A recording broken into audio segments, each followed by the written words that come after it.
তারপর দরবারের পাশেই একটা জায়গায় সবাই কাফেলা করে বসে আছে, এর ভিতরে মাজারে তাবারুক চলে আসছে। তারপর আমরা তাবারুক খেয়ে চলে গেলাম মাজারটা একটু ঘোরার উদ্দেশ্যে। লাগবে না আপনার ভাই?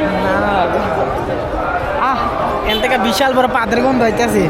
যদি বেশি বড় আছে তাহলে এই যে এটা বড়, এটা তো বড় আছে, এটা হচ্ছে বড় হইতে আছে। তারপর আমরা চলে গেলাম 2 নম্বর মাঠের পাশে, যেখানে ঠিক মেলাগুলা বসছে। আর গাইজ এত গল্লি এই মেলার ভিতরে, যে গল্লিগুলো আমরা ঘুরতে ঘুরতে আমাদের মাথায় ঘুরে গেছে। আর যেহেতু আজকে শেষ মেলা বা আজকে শেষ মাহফিল, তাই সবাই গাড়ি ওস্তাবে দিয়ে সস্তা দামে বস্তা বানতেছে। এটা যে কত বিশালতা এটা আপনাদেরকে আমি প্রমাণ করে দিচ্ছি, দাঁড়া।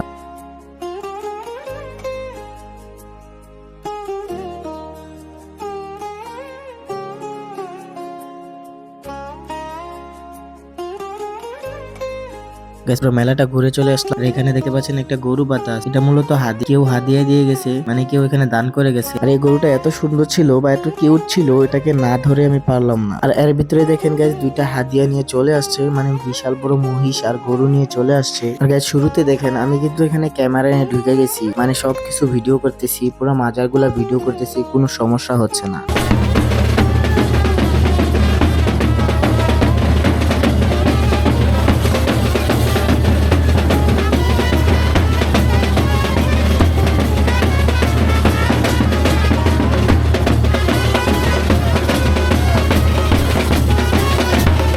এই পাশ দিয়ে ভিডিওটা ভালো আসে না, তাই আমি ঘুরে এই পাশ দিয়ে আসলাম ভিডিও করার জন্য। আর এখানে দেখেন কতগুলা মহিলা দাঁড়িয়ে আছে।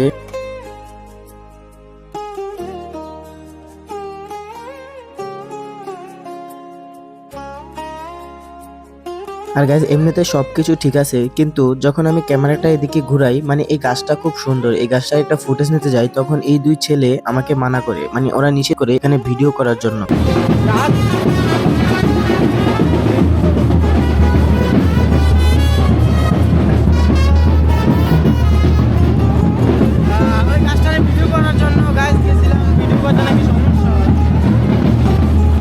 আচ্ছা গাইস চলেন আপনাদেরকে বিস্তারিত খুলে বলি, কেন ওরা ভিডিও করতে নিষেধ, কেন বা ভিডিও করলে কি সমস্যা, এখানে কি খারাপ কিছু হচ্ছে বা এখানে কি উল্টাপাল্টা কিছু হচ্ছে? হ্যাঁ গাইস এরকমই কিছু হচ্ছে। হ্যাঁ গাইস এখন আপনাদেরকে বলি ঠিক কেন নিষেধ করেছে এখানে ভিডিও করার জন্য। হ্যাঁ এখন বলি কেন এখানে ভিডিও করা নিষেধ। ওই যে দেখতে পাচ্ছেন একটা বাবা বসে আছে, ওই বাবার আর কিছু সংখ্যক টুপি পরালু ওই বাবার পা চাটাচাটি করছে, আর সেটা যদি ক্যামেরাতে ধরা পড়ে তাহলে ওদের অনেক সমস্যা হবে, এই জন্য ভিডিও করতে নিষেধ করছে আমাকে। শুধু কি এটাই, এখানে প্রত্যেকটা মাজারে শিরিক করা হয়, মানে আল্লাহর সাথে শিরিক করা হয়। এই যে এখানে একটা ভিডিও দেখতে পাচ্ছেন, মানুষ 2 দিকে ফিরে সেজদা দেয়। ওই যে নীল কালার একটা টিনের ঘর দেখছেন, ওটা হচ্ছে মূলত মাজার। এই মাজারের চারদিক ফিরেই তারা সেজদা দিচ্ছে। এমনটা আমরা দেখতে পাই কাবা শরীফে, যেখানে চারদিকে কেবলা থাকে, চারদিকে ফিরে আমরা নামাজ পড়ি। কিন্তু এই যে মাজারের ভিতরে চারদিকে ফিরে সেজদা দেওয়া, এটা হচ্ছে 1 নম্বর শিরিক, কুফর। আল্লাহ তাআলা বলেছেন আমি বান্দার সকল গুনাহ ক্ষমা করে দেব, কিন্তু এই একটা গুনাহ কখনো ক্ষমা করব না যে আমার সাথে শিরিক করে। আল্লাহ পাক বলছেন হাদিসে কুদসির মধ্যে, হে আদম সন্তান, তুমি যদি আমার সামনে আসমান জমিন সমান পাপ নিয়ে হাজির হও, আসমান জমিন সমান গুনাহ নিয়ে হাজির হও, কিন্তু আমার সাথে কাউকে শরীক করো নাই, শিরিকের পাপ নাই, তাহলে আমি আল্লাহ তোমার সামনে আসমান জমিন সমান ক্ষমা নিয়ে হাজির হব। বলেন সুবহানাল্লাহ। তারপর যখন আমরা আরেকটা মাজারের দিকে যাচ্ছি, ওখানেও আমি ক্যামেরা চালু করে ভিডিও করার উদ্দেশ্যে, এখানেও আমাকে ভিডিও করতে বাধা দেওয়া হয়, মানে এখানেও আমাকে ভিডিও করতে নিষেধ করা হয়। এই যে লোকটা দেখছেন আমাকে থামিয়ে দিল, ভিডিও করতে নিষেধ করছে। আর ঠিক এখানেও কেন এমন হলো এটা আমি কিছুতেই বুঝে উঠতে পারলাম। আর কিছুক্ষণ পরে দেখতে পারলাম, এখন একবারেই স্পষ্ট ক্লিয়ার হয়ে গেল যে কেন আমাকে ভিডিও করতে বাধা দেওয়া হয়। মাজারের দরজার সামনে সেজদা দিচ্ছে, মানে কবরের কাছেও সেজদা দিচ্ছে, কি বলবো এখানেও শিরিক। আর তারা যেহেতু আমাকে কোনোভাবে এখান থেকে ফুটেজ নিতে দিবে না, তাই আমি একটা পদ্ধতি বের করে আমার ক্যামেরাটাকে অফ অন মোডে রেখে ভিডিওটা রেকর্ড করে দাঁড়িয়ে থাকার ভান করলাম। কিছুক্ষণ পর মোবাইল ফোনে কথা কওয়ার ভান করে আমি কিছু ক্লিপ এখানে নিলাম। এমনিতে তো এখানে অনবরত শিরিক, তারপরে বেপরদা নারী পুরুষ মানুষের সামনে দিয়ে হাঁটা চলা করছে। কি দেখছেন, উনি কি শুধু মাজারের গেটের সামনে সেজদা দিচ্ছে? আপনারা শুধু এটাই ফলো করছেন? ওই যে দেখ মাজারের ভিতরেও কিন্তু একজন কবরের ভিতরে সেজদা দিয়েছে, ওইটাও আপনারা ভালোভাবে দেখেন। এখানে তো তারা নিজের ইচ্ছা মতো সেজদা দিচ্ছে, কিন্তু আর অন্যান্য মাজারগুলোতে যেখানে ভিডিও করতে আমাকে নিষেধ করছে, সেগুলোতে বাবার পা চাটাচাটি হচ্ছিল, সেই জন্য আমাকে ভিডিও করতে নিষেধ করছে। আসলে কিছু কিছু বান্দাও আছে যারা বাবার পা চাটতে যায়, নিজের বাবার ঠিক নাই, অন্যকে বাবা বলে ডাকে। হায়রে মুসলমান, আমরা কিভাবে মানুষ হব? আমাদের ঈমান কিভাবে ধরে রাখবো? আমাদের ঈমান নষ্ট হয় কিছু কিছু বন্ডদের কারণে। আর এখন বুঝতে পারছি যে হুজুরা কেন মাজার ভাঙার কথা বলছে, কারণ এই মাজারে অনবরত শিরিক। যদি এই মাজারে কোনো শিরিকের কাজ না হতো তাহলে সবাই মাজার জিয়ারত করত, কেউ কোনো হুজুর কাউকে বাধা দিত না যে তোমরা মাজার জিয়ারত করতে যেও না। আসলে মাজার জিয়ারত মানে মন থেকে দোয়া করা। আপনারা যে মাজারের কাছে কিছু চাইবেন, কি সেজদা দিবেন, আল্লাহর সাথে শিরিক করবেন, এগুলা তো যে কোনো ইমানদার ব্যক্তির মনকে জাগিয়ে তুলবে। এই জন্য মাজার ভাঙার পরিকল্পনা মানুষ নেয়। ভিডিওটা দেখে কারো যদি পার্সোনালি কোনো সমস্যা হয় তাহলে এই বিষয়ে আমার কিছু বলার নাই, কারণ আমরা মুসলমান, আমরা কোনো আল্লাহর সাথে শিরিক করতে পারি না। আর এই ভিডিওতে আমি কোনো মাজারের উদ্দেশ্যে কোনো খারাপ কিছু বলি নাই, শুধু আমি মাজারের কিছু অনৈতিক ও শিরিক কার্যকলাপ গুলা তুলে ধরলাম। এই ভিডিওটা দেখে যদি কেউ কষ্ট পান তাহলে এই ভিডিওটা বানানো হচ্ছে মানুষকে শিক্ষা ও মানুষকে সতর্কতামূলক বার্তা দেওয়ার জন্য, মানুষ জন্য এই নেক্সট এরকম ভুল কিংবা এরকম শিরিক কাজ না করে। ভিডিওটা অবশ্যই অনেকে দেখবেন, অনেক গণ্যমান্য ব্যক্তিরা যারা আছেন তারাও দেখবেন, অবশ্যই কমেন্ট করে জানাবেন। এই ভিডিওতে যদি আমার কোনো ভুল হয়ে থাকে তাহলে অবশ্যই আমাকে ক্ষমা করে দিবেন, ক্ষমা দৃষ্টিতে দেখবেন। এই জন্য যদি কোনো মাজারে যান, ওই মাজারে গিয়ে সেজদা করবেন না। কি করবেন না? সেজদা করবেন না। সেজদা পাওয়ার একমাত্র মালিক কে? আরো বড় করে বলেন কে?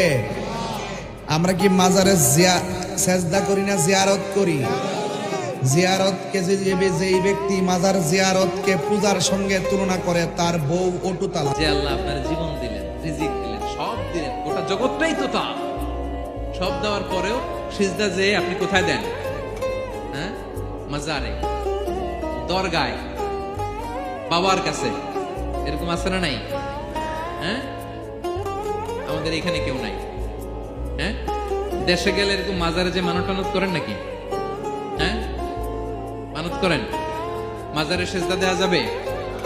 চাইতে হবে একটা সত্তার কাছে। চিল্লায় বলুন তো তিনি কে? এজন্য বিষ্ণু বলেন, ইদা সাআলতা ফাসআলিল্লাহ, চাইলে আল্লাহর কাছে চাও।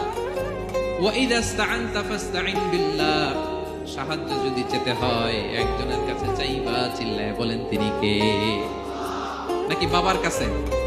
হ্যাঁ, দয়াল বাবা রে, দয়া করো আমারে। আপনার বাবার যখন ডায়রিয়া হয় উনি চায় কার কাছে? আপনার বাবা যখন বিপদে পড়ে কাঁদে কার কাছে? এই জন্য আমরা চাবো কার কাছে? দয়াল আল্লাহ রে, দয়া করো আমারে। এটা বলতে হবে, ঠিক কিনা? আমরা মাজারে সিজদা দেই না, আমরা মাজারে কোরআন তেলাওয়াত করি। আমরা মাজারে নারী পুরুষের নাচানাচি করি না, আমরা সেখানে গিয়ে রহমানের দরবারে টাকা পয়সা দিবেন, এতিমকে দিবেন, ভিক্ষুককে দিবেন, বিধবাকে দিবেন। পরীক্ষা দিতে পারে না, ফি দিতে পারে না, পরীক্ষা দিতে পারছে না, ওরে দেন। বাড়িতে চাল নাই, পানি পড়ে, ওরে দেন। অন্ধ মানুষকে দেন, লুলাকে দেন, এতিমখানায় দেন, মাদ্রাসায় দেন, টিউবওয়েল বানায় দেন যেখানে পানি নেই। এই সব কাজ করেন, সব হবে। সুবহানাল্লাহ।